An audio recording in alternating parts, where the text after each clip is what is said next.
Bonjour à tous, on se retrouve aujourd'hui pour notre nouveau moment ludique. Je vais vous parler du jeu du Kim, c'est ainsi qu'on l'appelle dans l'animation. 5 Kim pour 5 sens, c'est parti!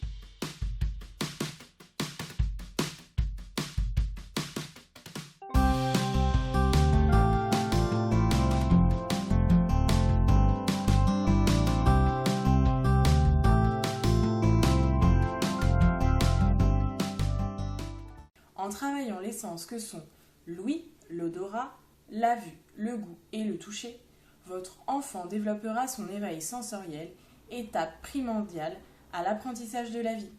On commence tout de suite par la vue. Le Kim Vu va, comme vous l'aurez compris, travailler la vue. Nous savons tous regarder, mais savez-vous réellement observer? Dans ce petit jeu, l'enfant va se concentrer sur les objets présents sur la table.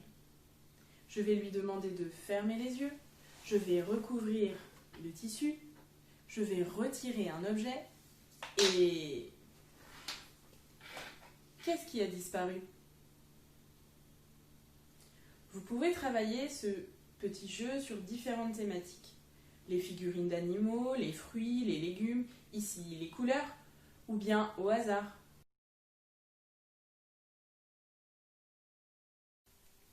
Le Kim-Oui peut être effectué de plein de façons différentes. À l'aide d'un CD de bruitage, avec de vrais instruments de musique dont on aura étudié la sonorité, ou bien simplement avec vos objets du quotidien. Pourquoi? Car les sons sont variés, ils changent d'intensité et posent souvent beaucoup de questions à votre enfant. Maman, c'était quoi ce bruit? L'idée est la même que le jeu précédent. Après avoir fait écouter chaque sonorité à l'enfant,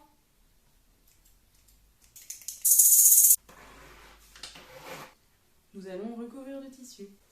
L'adulte va se saisir d'un objet et effectuer le son.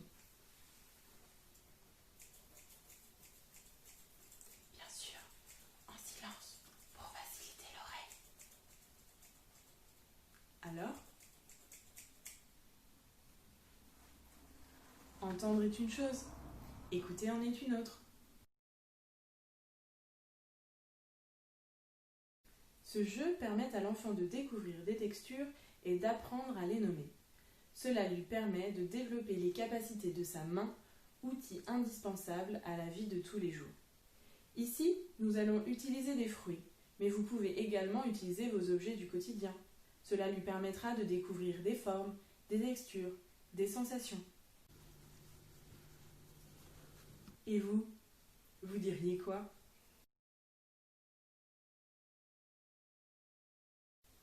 J'ai donc choisi des petites boîtes qui ferment ainsi que des ingrédients odorants.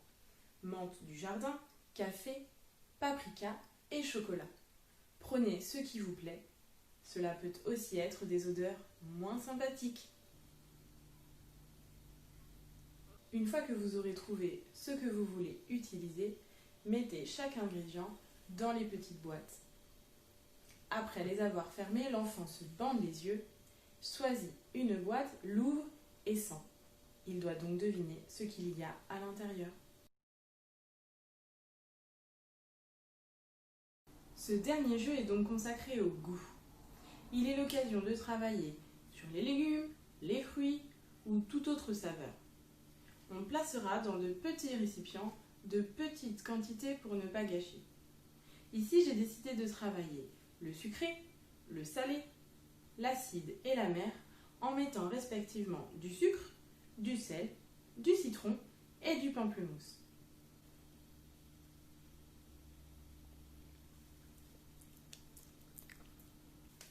Bien évidemment, ces nombreuses activités ne sont qu'une petite partie de vos nombreuses possibilités.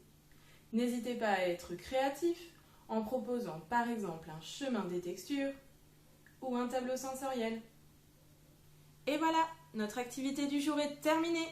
J'espère que cela vous aura donné envie d'aller marcher pieds nus dans l'herbe, d'écouter la mélodie des oiseaux ou de croquer dans un bout de chocolat. Oups. En attendant de se retrouver la semaine prochaine, Je vous invite à liker, partager et continuer de parler de nous autour de vous. À bientôt!